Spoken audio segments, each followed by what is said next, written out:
Pivotal week for former President Trump as he prepares to testify under oath today. Yes, he will be questioned in a civil investigation involving his family's real estate business. It was launched by New York's Democratic Attorney General Letitia James more than 3 years ago. Today's deposition coming on the heels of a controversial raid at Trump's Mar-a-Lago resort. The FBI reportedly seized more than a dozen boxes from the Florida residence. People very divided over that raid. Trump supporters coming out in droves again to support the former president, as we hear from the White House for the very first time. Our team is covering every angle of this story this morning, beginning with Dre Clark, who is following today's deposition live in New York. Dre?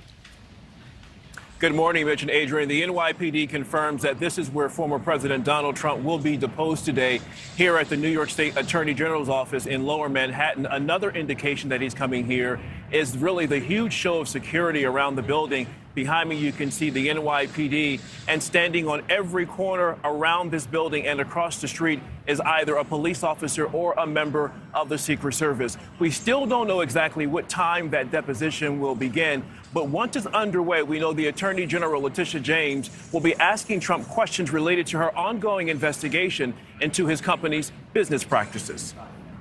For months, former President Donald Trump tried to use legal maneuvers and delays to stop the deposition from happening. But today he will have to answer questions about the Trump Organization and its business practices. New York State Attorney General Letitia James and her team of lawyers believe the Trump company may have inflated the value of some of their Trump-owned properties in order to gain bank loans and illegal tax breaks. Trump was held in contempt of court in April for not complying with a subpoena to turn over all relevant documents related to the AG's investigation. He was also fined $110,000. In June, a New York judge lifted the contempt order after Trump's legal team finally submitted the information. Also, as part of the investigation, both Donald Trump Jr. and Ivanka Trump offered testimony last week. This is not a criminal probe, it's civil. So if James decides to sue Trump and wins a judgment in court, he could end up paying the state millions. Meanwhile, Trump has called the case a political witch hunt. The former president is also the focal point for other investigations. The January 6th committee is looking into the former president's role in the January 6, 2021 attack on the Capitol and his efforts to overturn the results of the 2020 presidential election. And in Georgia, there's a criminal investigation into whether Trump and his associates tried to pressure the Georgia State Attorney General to, quote, find votes to help him overturn his election loss in that state.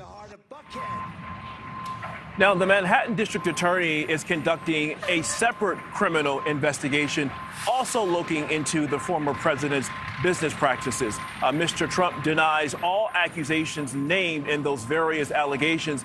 We should also note that the Justice Department has a long-standing policy that it will not indict a sitting president.